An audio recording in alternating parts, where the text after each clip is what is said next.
My name is Ryan Phillips, and I live in Sturgis. And I've been running the trails here in the northern part of the Black Hills for about 5 years, and really started running seriously probably about 4 years ago. And my daily run is just over here on the Centennial Trail from Alkali to up to Elk Creek, or not Elk Creek, but Bulldog.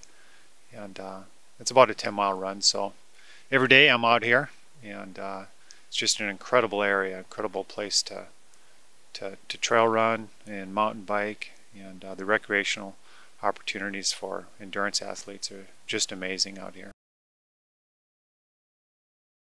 I started running in junior high actually, and I was a severe asthmatic as a child, and spent a lot of time in the hospital actually.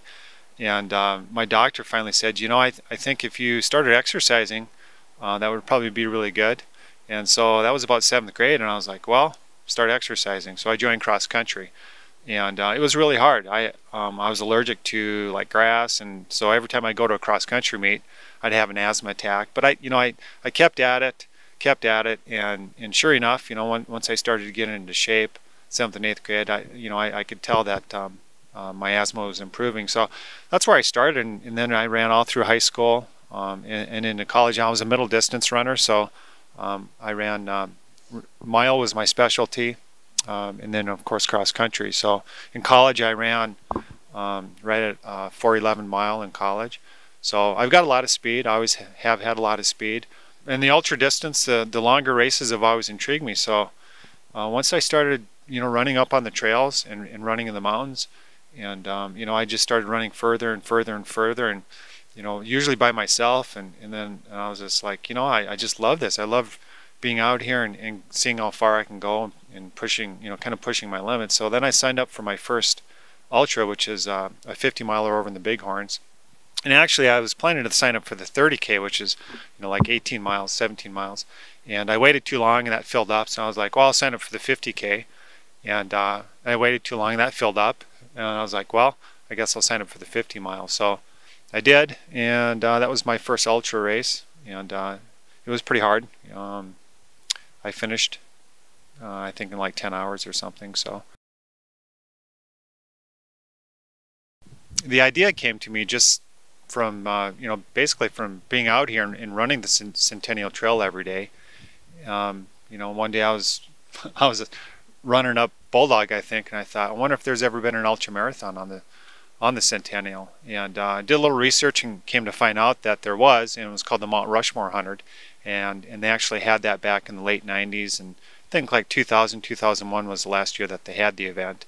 And at that time, it was a point-to-point race, and they started down in the southern end on the Centennial, and ran clear up to Sturgis. So once I found that out, that they'd actually had a ultra marathon on the Centennial, I thought, well, you know, we can certainly do that again and resurrect it. And so I partnered up with a friend of mine. His name's Chris Storrs, and we started visiting about it, and then got together with Jerry Dunn, who puts on the Deadwood Mickelson Trail Marathon, and then the Lean Horse 100, which is kind of a stepsister to the Black Hills 100, and that's down in the southern hills.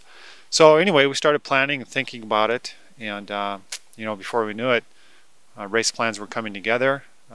We got the race, you know, the race website up, and you know, had the course scoped out in terms of where the runners would, you know, go to and turn around. It's an out and back. Best way to describe this, the course is relentless. You're either going up or down, and those climbs that are really pretty short. You know, we don't have a lot of huge climbs. You know, it's not like the ultras in Colorado, where you have this one giant 3,000-foot climb and then a giant 3,000-foot descent. Here, the climbs are so short that you're either going up or down, and I think on this course, in order to really do well on this course, you have to run. We had an interview with a guy, and that's what he said. He said, you know, really, to do well on this course, you have to run. This is not a course that you're going to want to do a lot of walking on. If you do that, you're probably going to find yourself fighting the cutoff times. If you're looking at coming to the Black Hills to run the Black Hills 100 or do the Tatanka 100 for that matter, keep in mind that this is just a great place to vacation for your family. There's so many things to do besides the race, and I think that if you're planning on coming, plan on doing some vacationing as well. Obviously, we're going to put on a great race. We have a terrific, I think, just a world-class course that in years to come is going to be probably a must-do